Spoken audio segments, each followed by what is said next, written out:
Hello, welcome to tomorrow again. It's story time. The other day, I decided to go shopping just for a few things that I needed for my house. And I decided to just take, maybe $40 with me. I didn't want to overspend, so that was just my target amount. And that's where my mind was, making sure that I stayed within the $40 that I had allotted myself to spend that day.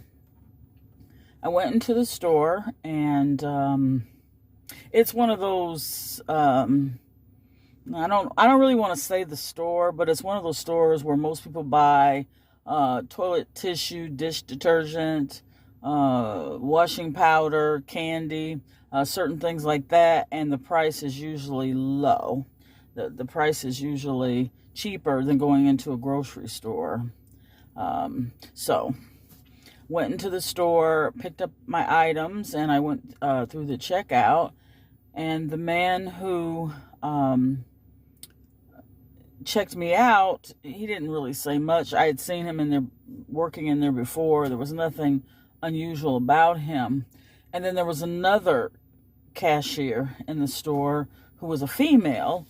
And there was a family, a young family, who had left her checkout to come to the checkout that I was at, and they were standing behind me.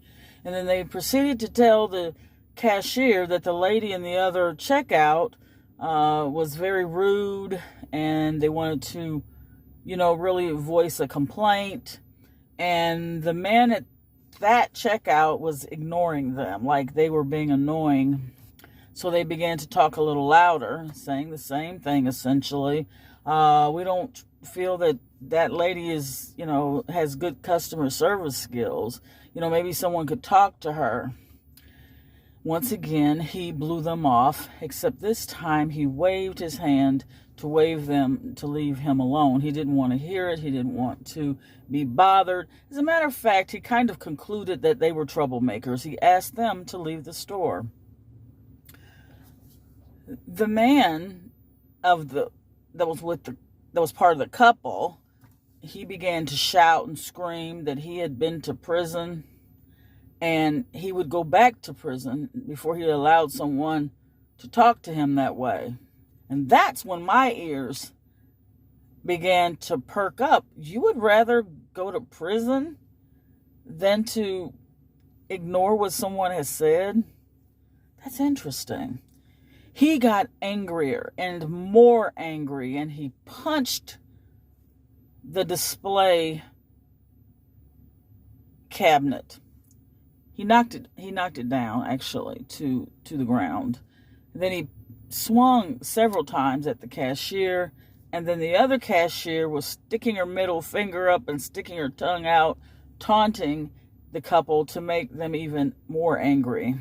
Then other customers that were in line were behind this couple, and they were angry, giving their opinion, and most of them were siding with the couple that became violent. I said to the man, because they were surrounding me with their mess, they meaning the cashier and the couple, I said, listen, sir, if I were you, I'd go outside. I would go outside. I would not allow them to push my buttons like that. I could tell he was seeing red because he didn't listen to me. He didn't even give me any eye contact.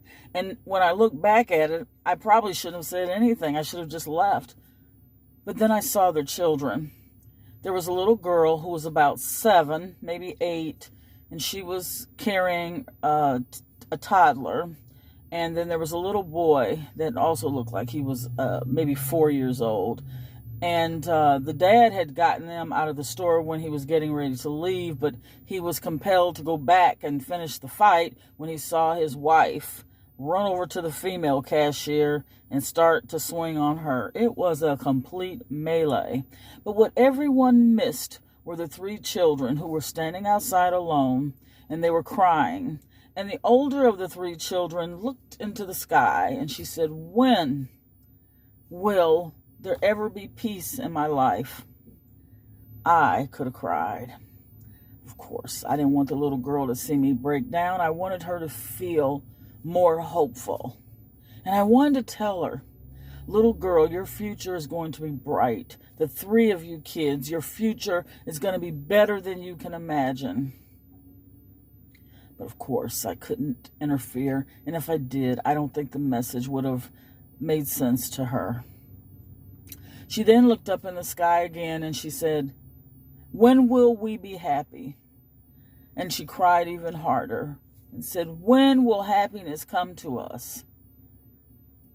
I wiped a tear from my eye and I said, "It's coming. It's coming soon, okay?" I said, "Do you believe me?" And she said, "Yeah." By that time, her mother and her father stormed out of the door, and I handed the mother some change to give the kids. I asked her to get the kids some ice cream, and she just thanked me for the gesture, and they walked on. I hope those kids have peace in their lives. The adults, I wish the same for them, but the children, I definitely, doubly send them love and light. For that moment, I was in charge of them, and I surround them with love and light. Remember, you guys, when you think about anger, and if your trigger is, pretty much anything, check yourself. Don't allow your temper to dictate your life. It doesn't make you weak to hold your temper. It makes you strong. That's incredibly strong. This is Tomorrow again. Wishing you guys the best of the best. Please subscribe to this channel.